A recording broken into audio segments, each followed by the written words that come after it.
Hello viewers, welcome to our channel maple educational services. আজকে 10 ফেব্রুয়ারি 2025 আপনাদের সামনে আবার কিছু শর্টস নিয়ে উপস্থিত হয়েছি। ফার্স্ট টপিক শেষ হয়ে গেছে। প্রিভিয়াস ভিডিওসগুলো ভালো করে ফলো করলে সেটা সম্বন্ধে আপনাদের ধারণাটা স্পষ্ট হবে বলে আমরা আশা করি। নেক্সট টপিক হচ্ছে how much income and salaries one can expect from yoga. তো এই ব্যাপারে আমি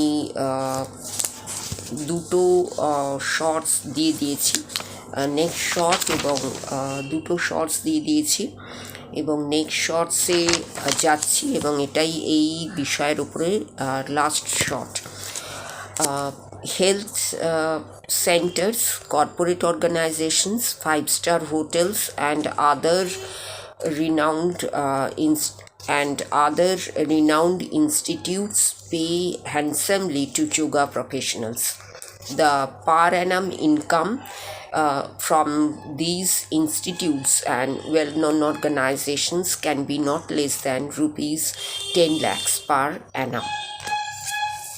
এক্ষেত্রে বলা হচ্ছে যে হেলথ সেন্টার্সগুলো থেকে, কর্পোরেট অর্গানাইজেশনস থেকে, 5-স্টার হোটেলস থেকে এবং বহু রিনাউন্ড ইনস্টিটিউটস থেকে যোগা প্রফেশনালসরা হ্যান্ডসামলি পেয়ে থাকেন এবং পার অ্যানাম ইনকাম এই ইনস্টিটিউটসগুলো থেকে এবং বিভিন্ন ইনস্টিটিউটস থেকে এবং ওয়েল নোন অর্গানাইজেশনস থেকে হতে পারে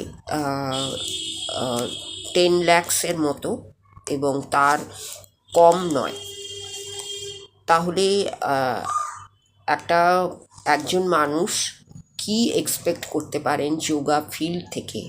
একজন yoga professionals, yoga experts, yoga coach, yoga ফ্রেশারদের ছেড়ে দিন, তারা কী ধরনের ইনকাম, কী ধরনের স্যালারি এক্সপেক্ট করতে পারেন যোগা ফিল্ড থেকে, তার একটা সংক্ষিপ্ত ধারণা আপনাদের সামনে কয়েকটা শর্টসের মাধ্যমে আমি তুলে ধরার চেষ্টা করলাম।